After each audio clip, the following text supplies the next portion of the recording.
खुलुमबाय नोंथांमोनखौ बयखौबो गिबियावनो बड' जब निउसलाव बरायना लाग्रोनाय जाबाय लोगोफोर आं बे भिडिअनि गेजेरजों नोंथांमोननो बेखौनो खोन्थाहरगोन जोंहा MLA नि स्कलारशिपनि बेनिफिशियारि लिस्टखौ माबोरै चेक खालामनांगौ नोंथांमोना बे भिडिअनि गेजेरजों मिथिनो हागोन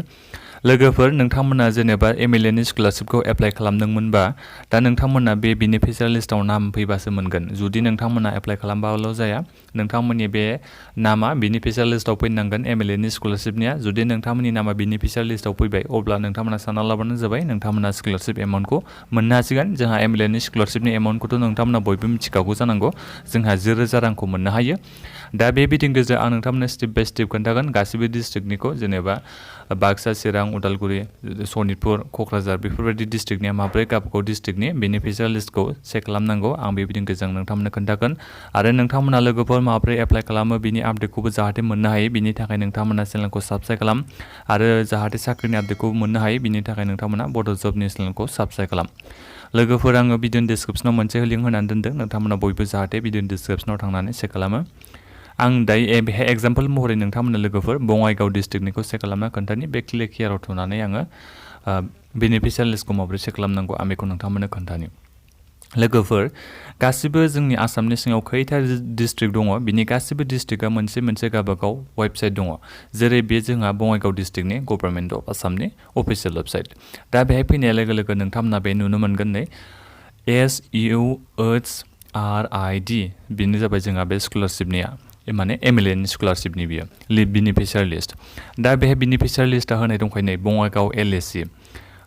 लेजिस्लेटिभ एसेम्बलि काउन्सिलनि बेनिफिशियारि लिस्ट माने बे बङाइगाव LAC नि बेनिफिशियारि लिस्ट बेयो 2017-18 नि लिस्ट लोगोफोर ओमफ्राय नैबे 17-18 नि बे लिस्ट 1 बेखाय गासिबो एसेम्बलिनि नाम दंजोबो ओमफ्राय नोंथांनि कनस्टिटुएन्सिया बबे बेखौ गावबागाव नायनानै जाहाथे चेक खालामलायो बेहाय गासिबो 2018-19 नियाबो दङ नोंथांमोना बेखौ नायजोबनो हागोन नै लोगोफोर बेखौ नोंथांमोना बयबो चेक खालाम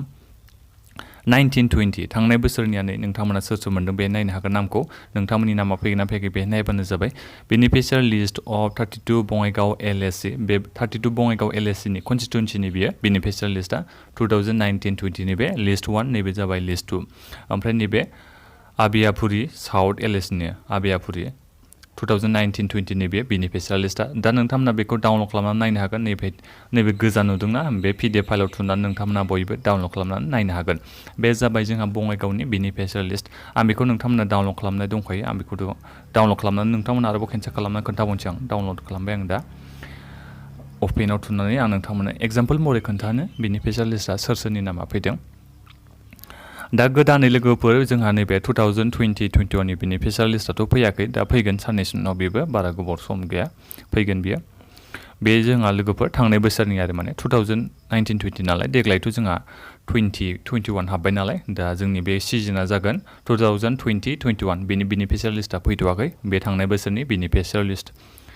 दा बेहाय बेनिफिशियारि लिस्टआ नै बिथिं नोंथांमोना नायनांगोन गावबागाव नामफोरखौ सोर एप्लाइ खालामनायमोन नोंथांमोना नामखौ बयबो नागिरो गावबागाव कनस्टिटुएन्सिना बिथिं नोंनि बेंक एकाउन्ट नाम्बार थागोन फैसाया बेसेबां हाबगोन नै 20,000 बो दङ लोगोफोर नोंथांमोना नायनो हागोन बे मेडिकेलनि थाखाय मेडिकेलनिया 20,000 मोनो जायफोर ओमफ्राय जेनेरेल बिथांमोननियाथ' माबा मोनगोन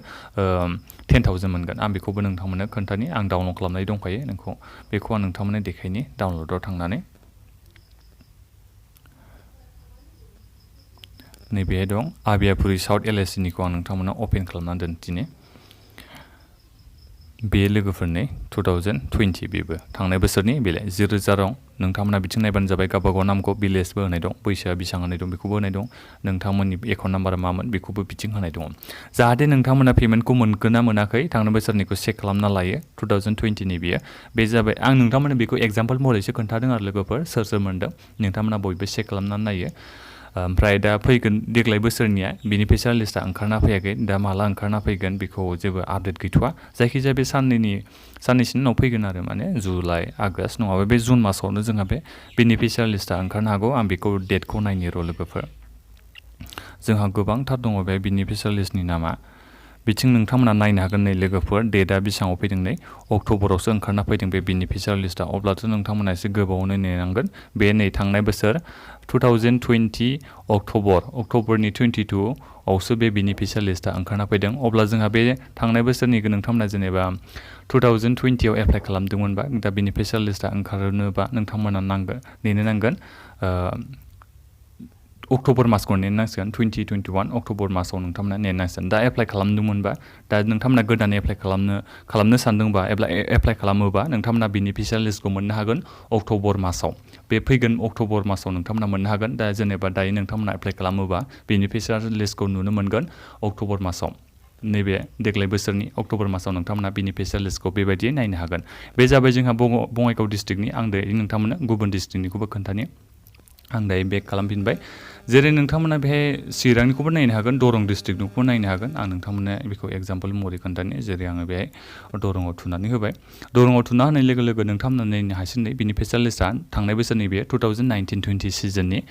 ओमफ्राय बेहाय नोंथांमोना गासिबो नायबानो जाबाय सोर सोर मोनदों सोर सोर मोनाखै आं बेखौ नोंथांमोननो एग्जाम्पल महरैसो खोन्थादों गोदान बेनिफिशियारि लिस्टआथ' जोंहा फैगोन अक्ट'बरावसो मोनफैखागोन दा देग्लाय एप्लाइ खालामोबा दा भिडिअ बेखिनियानोमोन लोगोफोर नोंथांमोना गावबागाव डिस्ट्रिक्टनिखौ जाहाथे बयबो चेक खालामो आं बिनि लिंकखौ भिडिअनि डिसक्रिपसनाव होनानै दोनदों नोंथांमोना जाहाथे बयबो चेक खालामो नोंथांमोना चेक खालामबानो जाबाय आरो बेबादिनो नोंथांमोना फैगोन बोसोरनि एबा आं लोगोफोर नोंथांमोननो माबोरै एप्लाइ खालामनांगौ बेखौबो खोन्थानाय जायाखै बे MLA नि स्कलारशिपखौ आं नेक्स्ट भिडिअआव नोंथांमोननो मोनसे मोजां भिडिअ बानायनानै MLA नि स्कलारशिपखौ माबोरै एप्लाइ खालामनांगौ बिनि फुरा डिटेल्सखौ आं होगोन नोंथांमोना जाहाथे बयबो बिनिखायनो चेनेलखौ साबस्क्राइब खालामना लायो आरो नोंथांमोना बिनि गेजेरावनो माबाफोर सोंनांगौ दङबा कुइसनफोर दङबा नोंथांमोना बयबो भिडिअनि कमेन्ट बक्सआव सोंहरबानो जाबाय आं नोंथांमोननो रिप्लाइ होनो नाजागोन आरो बयबो नोंथांमोना जाहाथे बयबो भिडिअखौ लोगोफोरनो शेयार खालामना होयो बयबो मिथिनायनि थाखाय दा बेखिनियानोमोन लोगोफोर गोजोन्थों